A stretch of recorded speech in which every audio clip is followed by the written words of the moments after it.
I'll actually get started. Welcome, everybody. Once again, we are together for Poetry Live. This time we are virtual, obviously, due to the pandemic. We've had to move to Zoom, but I think it's going to be a wonderful situation. Looks like we have a good number of people here. Yeah, so I just want to thank you all for showing up. As always, this is hosted by the Erie County Public Library. And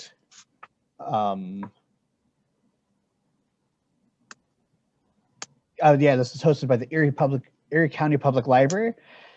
It's recorded and will be posted online. I don't know if it's live tonight. I know there were some technical issues, but it will be posted online so people can still watch it. And in the future, it will be live. And yeah, we're really looking forward to seeing this go. The rules are going to be the same they always have been. Everybody will get a chance to read 2 poems. Once they are done, we'll have the next person go up. I think what we're going to do today, I think the easiest way to figure out who's going to go in which order is just, we can have the chat option. If everybody knows how to access that, it's just at the bottom. And you can just sort of type here or type next, and then we'll just go down that list. I'll see who's next, and then I'll invite you to speak, and then we'll kind of keep going. In some ways, this is going to be a lot less formal than what we do, and in other ways, it's going to be a little bit more structured, just so that we're not all talking over each other and we keep moving. But yeah, so like I said, everybody just make sure to keep your mics muted while the people are reading. And I think we'll get this going. I'm really excited. As usual, I suppose I will, since I have the mic, I'll start first. I think I'm only going to do 1 poem today because it's not like very long, but there's a lot of white space. I don't know how long it'll be to read. Yeah, and then I'll relinquish the mic. So this poem is called Astronaut, and it's for Neil Armstrong. I actually wrote this poem a long time ago after Neil Armstrong, right after he passed. And it's not, the astronaut in it isn't him, but it's sort of like imagining what it would be like to be an astronaut, imagining like this situation. So anyways, here we go. Astronaut. Alone on the moon, he holds a stone in one palm and smiles. It floats like snow right there and whispers. And after he bounced the lander, there's nothing left but to turn home, to climb the white ladder slowly and ignore the kiss of dust that escapes onto the metal, the grooves of his boots slipping on the last rung. After there's only the deep blue descent and silence. Days later, at dinner, where his first sandwich falls face down, spicy mustard brown and yellow on his finger, his wife unfolds her napkin and wipes off the table. And the parades and the newspapers and the sky too blue to stop, except at night on his lawn, standing on the grass with a cigarette, where that plastic white disc looks man-made, as anything is man-made, and wants back the knowledge he was farther away than God. On Sunday, he threw his daughter up by the waist. She stayed suspended for a moment, laughter without air. Thank you. And I think that's my poem for today. And we're gonna go, who do we got? Looks like Nisi is next. So I'll mute myself and we'll keep on keeping on.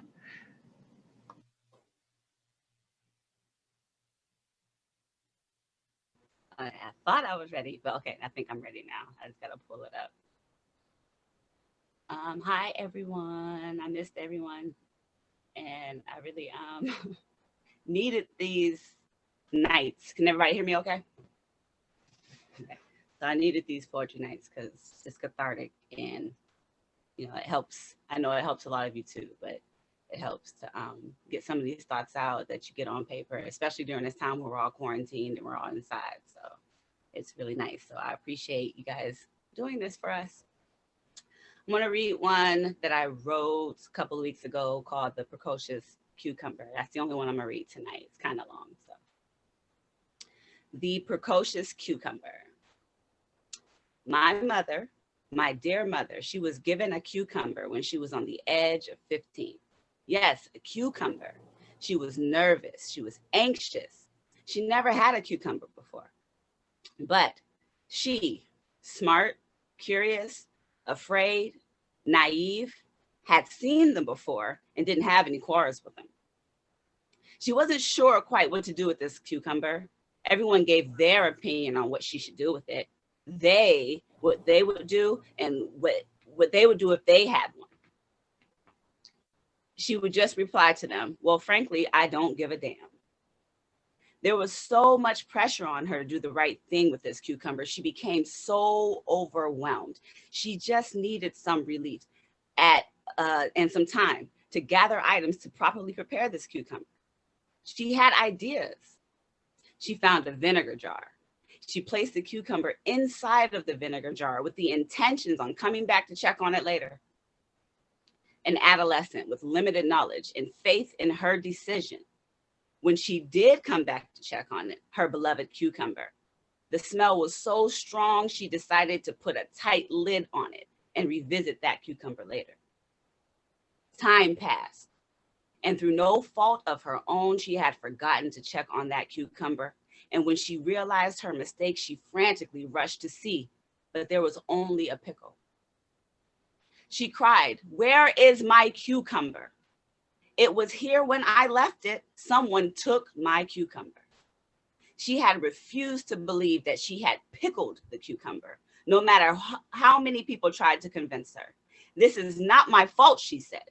No one told me this could ever happen. How could I make a pickle?" She intended on making recipes. She had so many ideas for putting it on salads. She wanted to make sandwiches with the crusts cut off.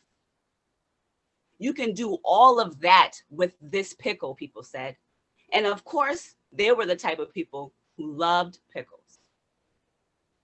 And without any maliciousness, my mother placed that jar with that pickle on a shelf. She walked past it every day, not knowing just what to do with it. And I, in my age, realized cucumbers are wonderful and healthy, but the grocery stores only have a small section where you will find them. They are similar and they are few. You must nurture them and use them right away because they will rot and decay. However, those same grocery stores, they have aisles dedicated to pickles. Some are kosher, some are dilled, some are speared and sliced. Child, there's so much you can do with a pickle. The lifespan of a pickle is so much longer. They are loved. They can be bitter. In fact, they are an acquired taste. That's it. Thank you so much. That was great. Okay, so it looks like next we have Danny. Welcome to the stage. Why, thank you. And Nisi, I happen to like pickles, so I'm going to tell you right now, that was a delicious poem. Thank you. Tonight, I have at the political poetry portion of the program brought to you two example poems of, well, first off, let me tell you that people ask me, what's the difference between political poetry and propaganda? And this is a question that I've had maybe 5 times in my life. But anyhow, I'm going to answer it one more time because I like answering. Basically, political poetry is poetry that uses art to expose truth. And propaganda is poetry that uses art to dilute the truth. Now, tonight, I got 2 poems about work written by 2 different people. One of them is a propaganda poem. The first one I'll read to you, and it's by Henry Wadsworth Longfellow. And you'll catch on real quick the way he sugarcoats the life of this worker into making us believe that he couldn't possibly need a union. And here we go. The Village Blacksmith by Henry Wadsworth Longfellow. Under a spreading chestnut tree, the village smithy stands. The smith, a mighty man is he, with large and sinewy hands, and the muscles of his brawny arm are as strong as iron bands. His hair is crisp and black and long, his face is like a tan, his brow is wet with honest sweat. He earns whatever he can. He and looks the whole world in the face, for he owes not any man. Week in, week out, from morn till night, you can hear his bellow blow. You can hear him swing his heavy sledge with measured beat and slow, like a sexton ringing the village bell when the evening sun is low. And children coming home from school, looking at the open door, they love to see the flaming forge and hear the bellows roar and catch the burning sparks that fly like chaff on a threshing floor. He goes on Sunday, he goes on Sunday to the church and sits among his boys. He hears the parson pray and preach. He hears his daughter's voice singing in the village choir, and it makes his heart rejoice. It sounds to him like his mother's voice singing in paradise. Excuse me. Must think of her once more. Now in the grave she lies, and with his rough hand, he wiped a tear out of his eyes. Toiling, rejoicing, sorrowing, onward through life he goes. Each morning seems like some task begins, each evening sees it close. Something attempted, something done, has earned a night's repose. Thanks to thee, my worthy friend, for the lessons thou hast taught. Thus at the flaming forge of life our fortunes must be wrought. Thus on its sounding anvil shaped each burning deed and thought. And that was propaganda from Henry Wadsworth Longfellow. The second one, thank you, I know, I can hear the roar. I appreciate it too. This second poem was written by a man who is a member of the Hotel Employees and Restaurant Employees Local 100, whose workers or whose members were workers at the Windows of the World restaurant and lost their lives in the attack on the World Trade Center. And he has written his poem, and it's a Spanish word, alabanza, meaning praise. And so the poem is called, and his name is Martin Espada. And the poem is called Alabanza in Praise of Local 100. For the 43 members of the Hotel Employee and Restaurant Local 100 working at the Windows of the World restaurant who lost their lives in the attack on the World Trade Center. Alabanza, praise the cook with the shaven head and a tattoo on his shoulder that said, Oi, his blue-eyed Puerto Rican with people from Florida, the harbor of pirates centuries ago. Praise the lighthouse Infajado candle. Praise the lighthouse Infajado, candle glimmering white to worship the dark saint of the sea. Alabanza, praise the cook's yellow pirate's cap worn in the name of Roberto Clemente, his plane that flamed into the ocean loaded with cans for Nicaraguan, and for all the months chewing the ash of earthquakes. Alabanza, praise the kitchen radio dial, clicked even before the dial on the oven, so that the music and Spanish rose before the bread. Praise the bread, Alabanza. Praise Manhattan from the 107 flights up, like Atlantis glimpsed through the windows of an ancient aquarium. Praise the great windows where immigrants from the kitchen could squint and almost see their world.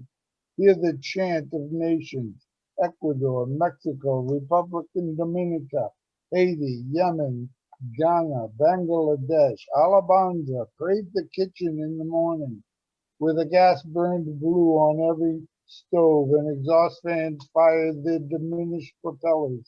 Hands cracked eggs with quick thumbs or sliced open cotton to build an altar of cans. Alabanza, praise the busboy's music, the chime of his dishes and the silverware in the rug. Alabanza, praise the dish dog, the dishwasher, who worked the morning because another dishwasher could not stop coughing, or because he needed some overtime to pile on the sacks of rice and beans for a family floating away on some Caribbean island plagued by frogs. Alabanza praised the waitress who heard the radio in the kitchen and sang to herself about a man gone. Alabanza, after a thunder wilder than thunder, after a shudder deep in the glass of the great window, after the radio stopped singing like a tree full of terrified frogs, after night birthed a dam of day and flooded the kitchen. For a time the stoves glowed in darkness like the lighthouse in Fajardo, like the cook's soul. Soul, I say, even if the dead cannot tell us about the bristles of God's beard because God has no face. Soul, I say, to name the smoke being flung in constellations across the night sky from this city to city to come. Alabanza, I say, even if God has no face. Alabanza, when the war began from Manhattan and Kabul, two constellations of smoke rose and drifted to each other's mingling in the icy air. And one said in an Afghan tongue, "Teach me the dance, we have no music here." And the other said with a Spanish tongue, "I will teach you, music is all we have." And that was Alabanza for the members of a Praise to Local 100. And that was a political poem, talking about real life and the experiences in a way that was artistic. And a nice poem, even if I did screw it up. And thank you very much. I'm going to mute now. Thank you, Danny. I hadn't heard that second poem before. That was really powerful. It could be if it was read right. Okay, so I think next we have Chuck Joy. Thank you, Patrick. One thing I've noticed about Poetry Live Virtual is it has coffee. Yum. I'd like to read two poems, and my first one is not my own. As Danny read a couple of other people's poems, I have one here from Mary Oliver. This is from a collection from 1986 called Dream Work, and the poem is called The Journey. One day you finally knew what you had to do and began, though the voices around you kept shouting their bad advice, though the whole house began to tremble and you felt the old tug at your ankles. Mend my life, each voice cried, but you didn't stop. You knew what you had to do, though the wind pried with its stiff fingers at the very foundations, though their melancholy was terrible. It was already late enough, and a wild night, and the road full of fallen branches and stones. But little by little, as you left their voices behind, The stars began to burn through the sheets of clouds, and there was a new voice, which you slowly recognized as your own, that kept you company as you strode deeper and deeper into the world, determined to do the only thing you could do, determined to save the only life you could save. Thank you. That was Mary Oliver. For my second poem, I would like to read one of my own. This is a poem that started out in a magazine called Ratapalax and found its way into this collection, Said the Growling Dog. It's called Like Whiskey. Unaccomplished fiction and a vision of an underpass in Buffalo in the snow on the way to Mighty Taco, crazy music on the radio, and it was freezing. Not far away, somebody died that night. It wasn't you or me. And if it was, we would not have believed it. There wouldn't have been time between abusing love and utterly misunderstanding it. Still, we read a book and lyric sheets that looked like this in the glim of passing headlights or matchlight, and we thought things that kept us up all night. The cold poured in like whiskey when I rolled down the window, and we laughed like anything was possible, and it still might be. Thank you. Thank you so much. I love that ending. Okay, let's move on to Todd next. All right. Am I coming through? Cool. For a second I forgot that you guys are mic'd. All right. So I recently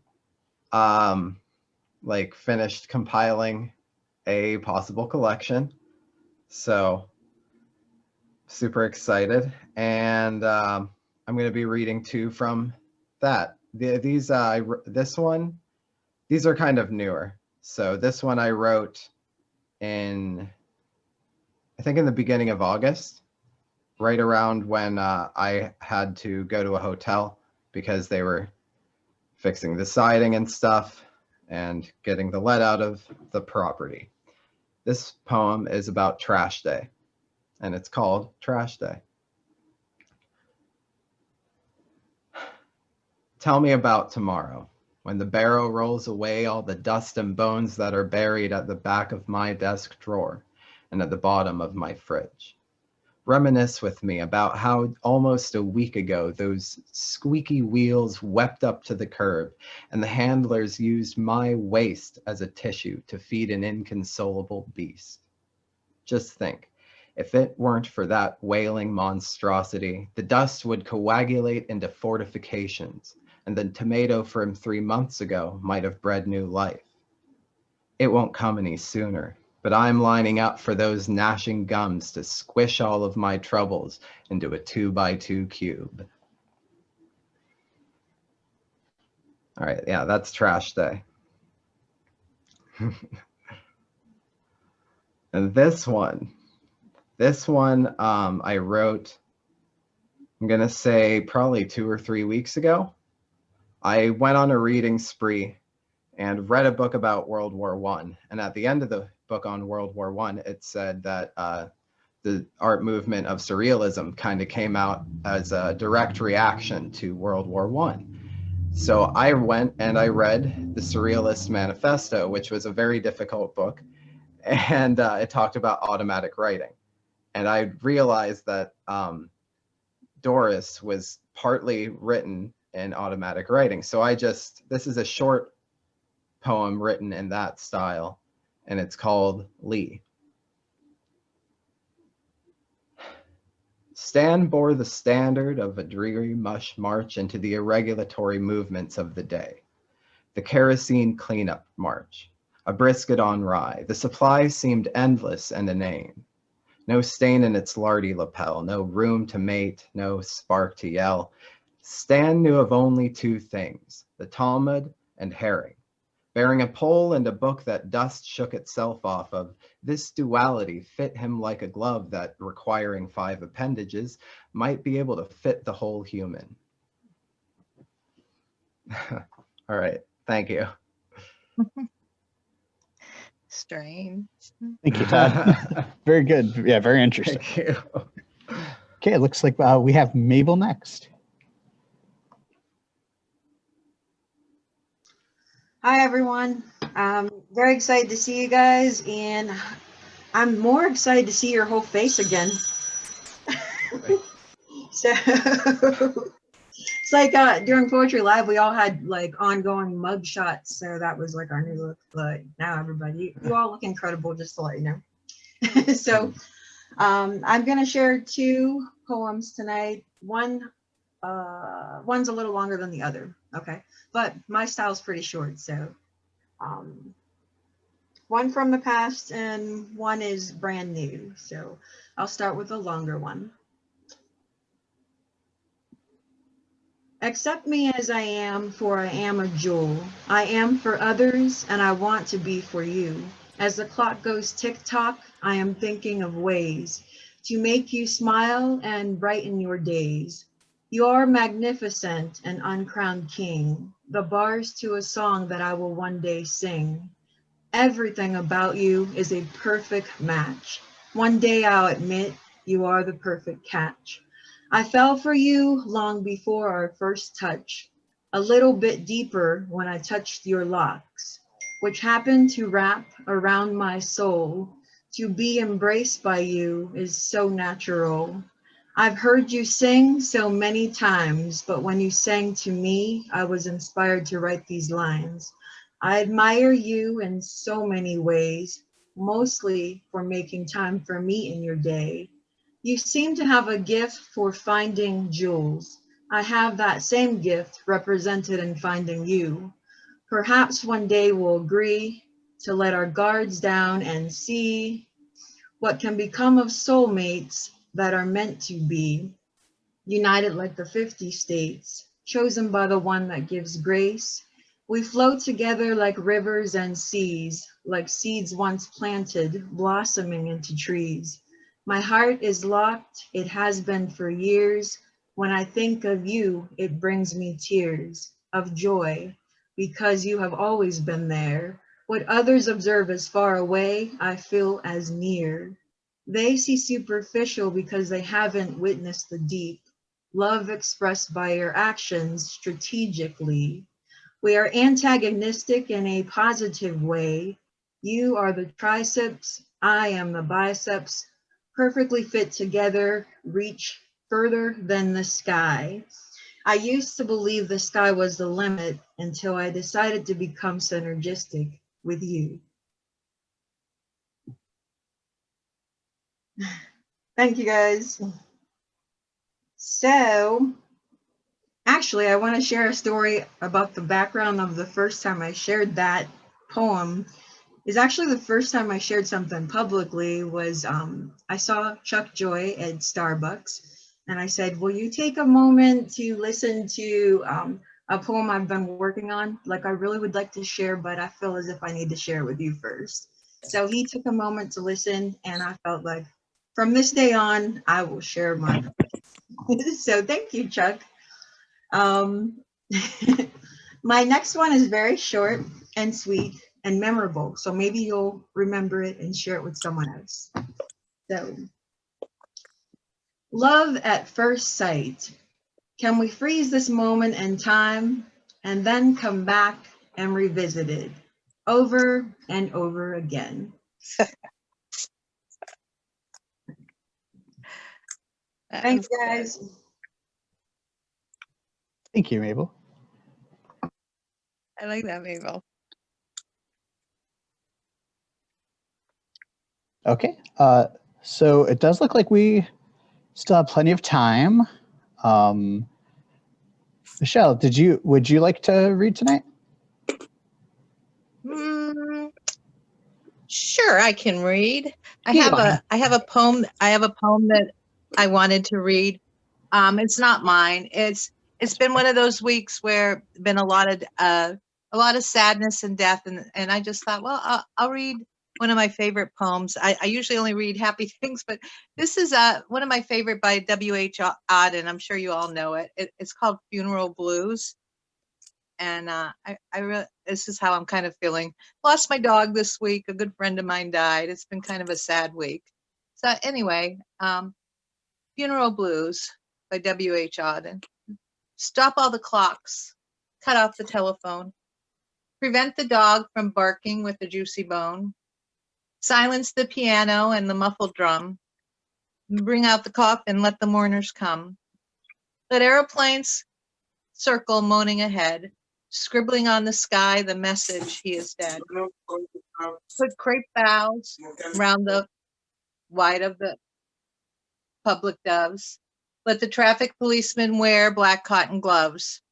He was my north, my south, my east and west, my working week and Sunday rest. My noon, my midnight, my talk, my song. I thought that love would last forever. I was wrong.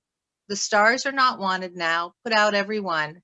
Pack up the moon and dismantle the sun. Pour away the ocean and sweep up the wood. For nothing good ever could come to any good. That's it. That's all I wanted to share was that one tonight. Well, thank you so much. Thanks. I'm sorry to hear about your dog. Yeah. I know, it was really sad. It sounds like it. I'm It's so a tough sorry. week. Well, is there anybody else? We have poetry. To poetry. We do. We have it, and it's always there for us. Right. Is there anybody else that hasn't had a chance to read yet?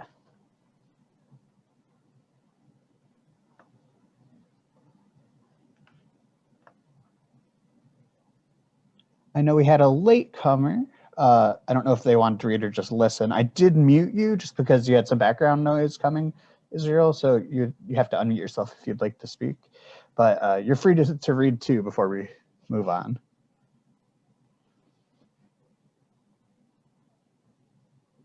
Hi. When I have something prepared, I promise I will actually do it. This is my first day, so I just wanted to have a feel for actually what is tonight, and I'm liking it. So I probably will be reading for you guys next week. Oh, no worries. We're happy to have you here, even if you just want to listen, no matter what. Thank you. Thank you for coming. Okay, then. I think that's everybody then. So I want to thank everybody for showing up tonight. It's definitely not quite the same as doing it in person, but it's still great just to see you all and to hear all of your poetry and the poetry you bring to us. Honestly, we had sort of discovered that it's been 4 weeks since last time earlier, and that's hard to believe, but it also feels like it's been that long. So I'm very happy to have you all here. Could we look to the future real quick before you sign us off? Like Yes, next week looks absolutely. good, and then when do you think we'll be back after that? So because we moved to Tuesday, we're just going to keep moseying on. We don't have a break in sight. Nice. Yep. So of course we are getting to like the holiday season. So if anybody can't make it or whatever, that's 100% legit. But because Tuesday is sort of far enough away from all the days, I'll be working, and I'd love to see y'all. Yeah. So again, it was wonderful. If anybody has any questions for me, one, we can stay on for a couple minutes, but two, you can always feel free to email me. We're going to keep doing this for the foreseeable future until it's safe enough to do it in person again. And no matter what, I look forward to seeing you all again next week. So y'all take it. Thank you again. Thank you. Oh, well, thank you. Thank you all for coming. And yeah, it's been wonderful. Thank you. Bye. Thank you, Patrick. Bye, everyone. Thank you for everything. Thank you. Bye, everyone. I miss everybody. Bye. Thank you.